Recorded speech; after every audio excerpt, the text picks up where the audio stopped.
members of the party, friends from the Fourth Estate. I would like to welcome you to our party headquarters this morning. I do apologize for the late start. We thought that the drizzles would cease and then we'll have a tranquil interaction. But as to where nature has elected to be lavish with us, and we have agreed to move with it. So I thank you for braving the drizzles. We'll be brief and be able to not lose the gist of our interaction.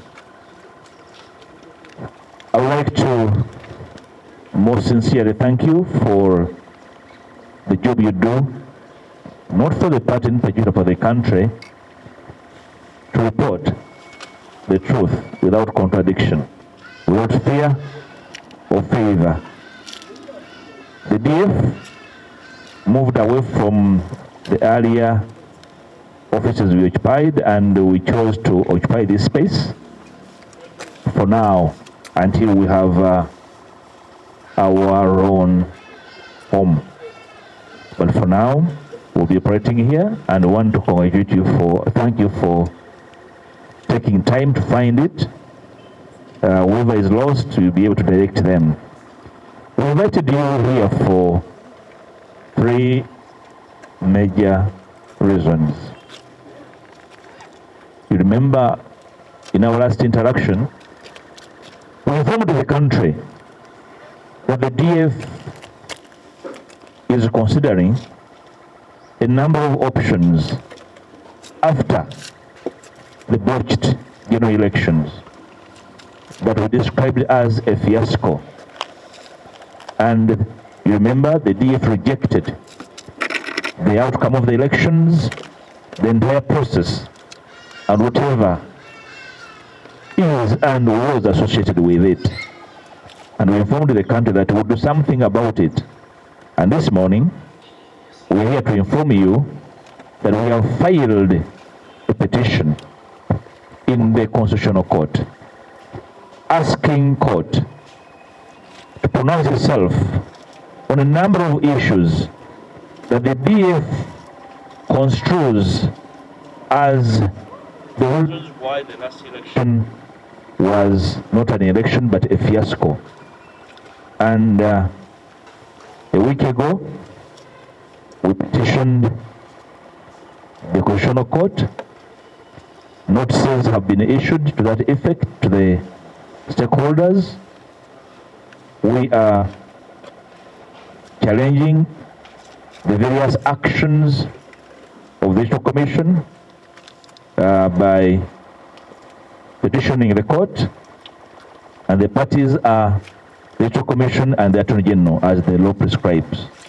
And we believe that the Constitutional Court would be able to make particular declarations and pronouncements and orders on the 9 issues, the 9 questions we are asking the court to make particular pronouncements and declarations. And I'm going to enlist them.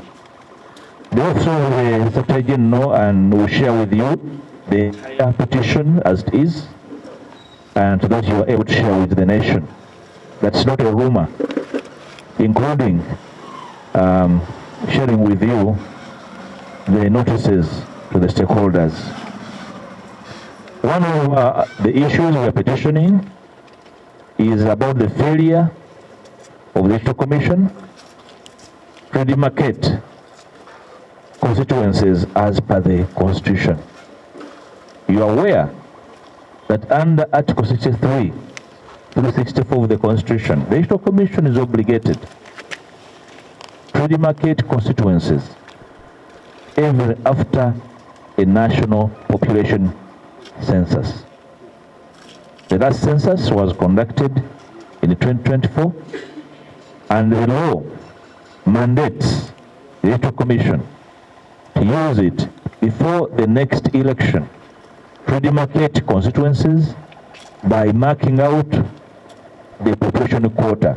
The national population quota is 100,000 people.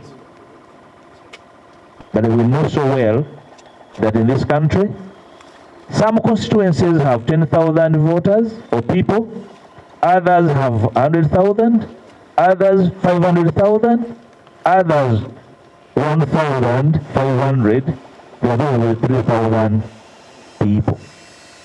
So we believe as DF that was a very big failure of duty, a serious delegation of duty by the Electoral Commission, and it partly accounted for what we saw in the last election.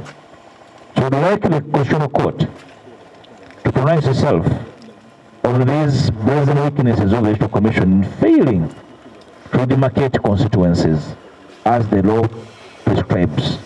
Because the law says within 12 months after the census, the Electoral Commission must redemarcate constituencies.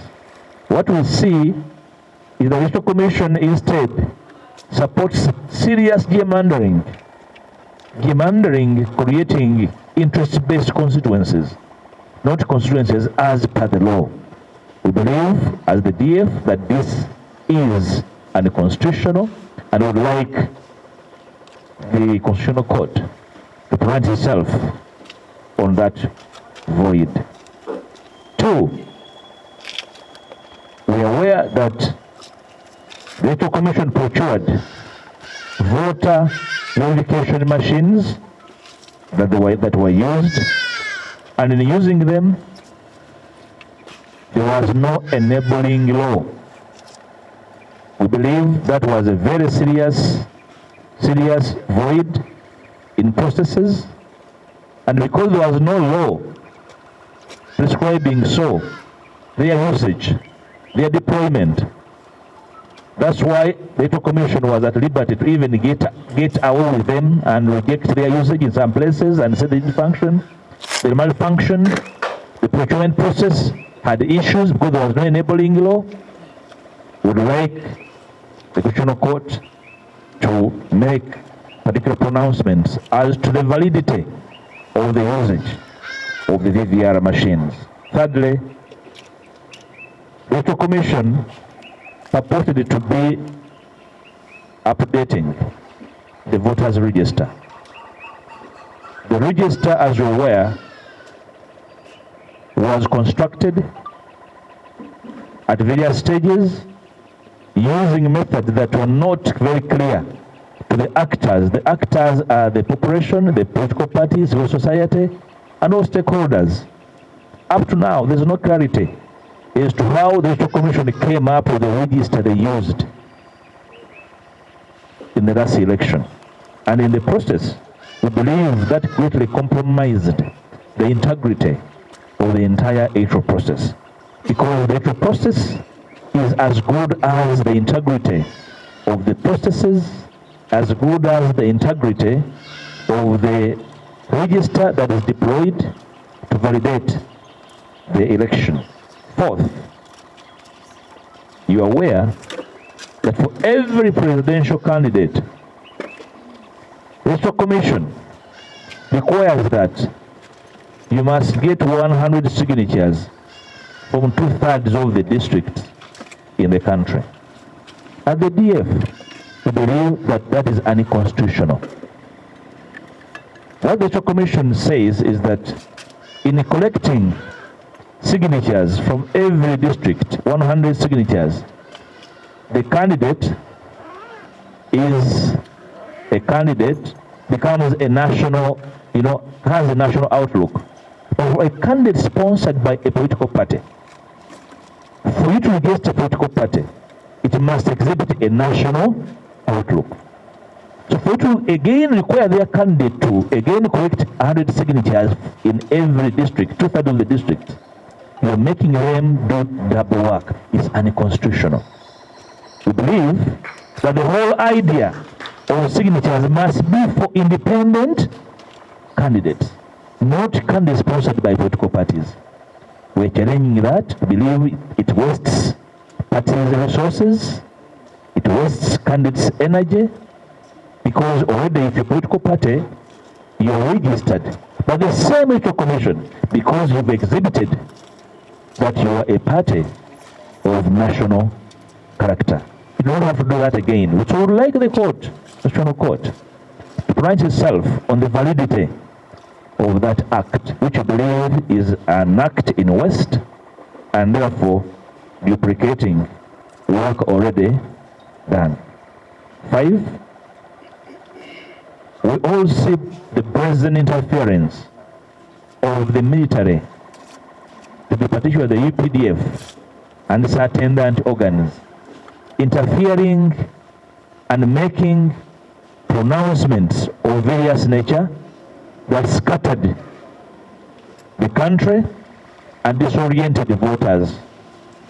This has been the case, and the UPDF continues in a particular way to interfere with the national elections.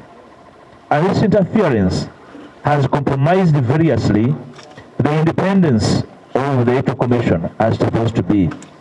So we are inviting the Constitutional Court to make a pronouncement on the continued interference, illegal interference of the UPDF, and the particular pronouncements made by the UPDF, in particular its commanders and officers at various stages, that we believe is unconstitutional and therefore has only served the purpose of causing disorientation and, in a way, disenfranchising the process and the voters. 6, the law requires that the Electoral Commission should tally presidential election outcomes at the National Tally Center, including parliamentary election results at the district tally centers.